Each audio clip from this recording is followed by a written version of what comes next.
Hi there, it's Phil again with the answers to quiz number 8. So quiz number 8, number 1, a circuit in which any spark or thermal effect is incapable of causing ignition of a mixture of flammable or combustible materials in air under prescribed conditions is a non-incentive. That was D, and the section was 500.2. Number 2, intrinsically safe apparatus shall be permitted to be installed in any hazardous location for which it has been identified. General purpose enclosures shall not be permitted. False. 504.10.c. Number 3, conductors of intrinsically safe circuits may be placed in cable trays with conductors from non-intrinsically safe systems when a grounded metal barrier separates the conductors from one another by 2 inches, and that is true. 504.30a3. Number 4, non-metallic enclosures of intrinsically safe systems shall be connected to the equipment grounding conductor. False. What's the point? It's non-metallic. 504.50a. Number 5, labels identifying equipment in hazardous locations shall be suitable for the environment. True. Very important that the labels don't come off in the first 20 minutes after we stick them on there. 504.80. Number 6, raceways for intrinsically safe wiring shall be identified with permanently affixed labels spaced not more than, what did I change? Not more than. Label spaced not more than 25 feet apart. There we go. True. 504.80b. Number 7, in which ignitable concentrations of flammable gases, flammable liquid producing vapors, or combustible liquid produced vapors can exist under normal operating conditions. That is A, Class 1, Division 1, 500.5b1. Number 8, documents concerning hazardous locations on a site shall be available for designers, installers, inspectors, and operators. That is true. 500.4a.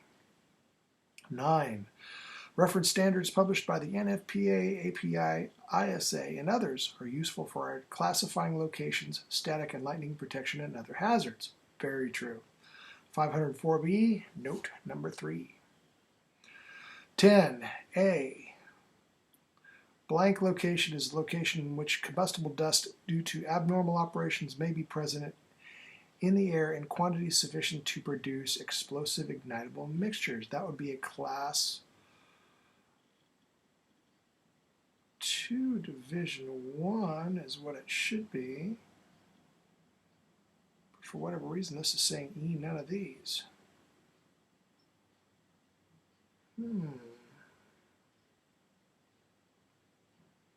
Well, that's weird. I'll get back to you on that. 11, which material group contains propane? That is B, 1D. 12, optical fiber cables are suitable for Class 1 Division 1 locations. That is true. 501.10a1e. 13, conduit and fittings must be made up wrench tight to prevent sparking when fault current flows through the conduit system and to ensure the explosion-proof integrity of the conduit system. True. 508e. 14, it is important that inspection authorities and users exercise more than ordinary care with regard to the installation and maintenance of electrical equipment electrical equipment in hazardous classified locations. True. 508. There's some sort of scribble here. What does it say?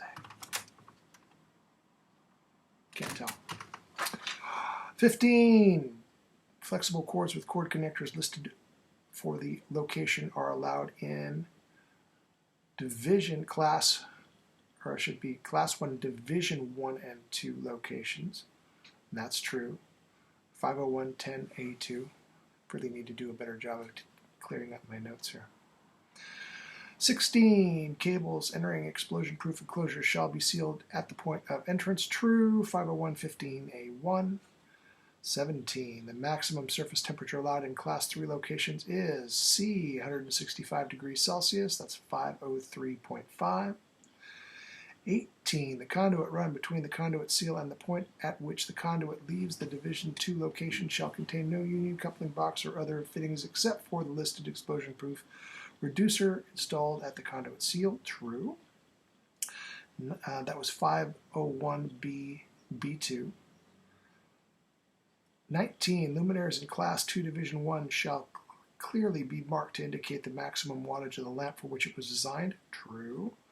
503, 138A2.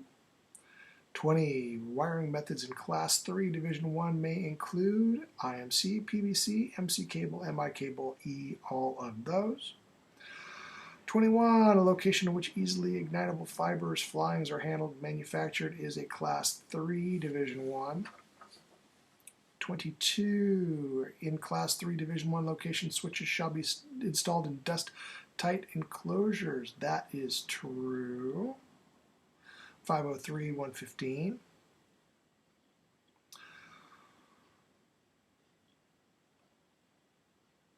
Number 23. Ventilating piping for motors in Class 2 locations may be made of PVC, metal, or glass. That's false. 502, 128. 24.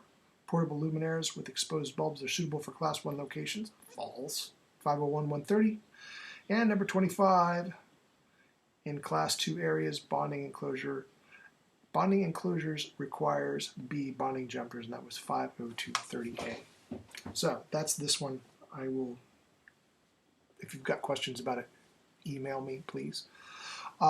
Things that housekeeping. It's so important that if you're using your Laney email to please include your name when you are writing back to see that you'd seen this stuff. Greatly appreciated. I am not collecting quizzes. We're just on the honor system. I just want you guys to do them. It's all just for your own personal growth at this point. And as long as you continue emailing me that you're watching the videos and paying attention to what I'm showing you, there's no reason why we shouldn't be able to have a passing grade in this class and you guys can move on with your lives, as can I. Hooray. I am going to be getting out quiz 9 this evening. It's Thursday afternoon. So you will have an email for quiz 9 probably attached with the this video as well. So I don't need to see it. It's for you to do. If you have questions, email me. Other than that, I will get back next week with the answers. I'm going to try to do a couple more videos to try to get us caught up so that we can all end on time. And that's about all I got. So, talk to you soon. Have a lovely weekend.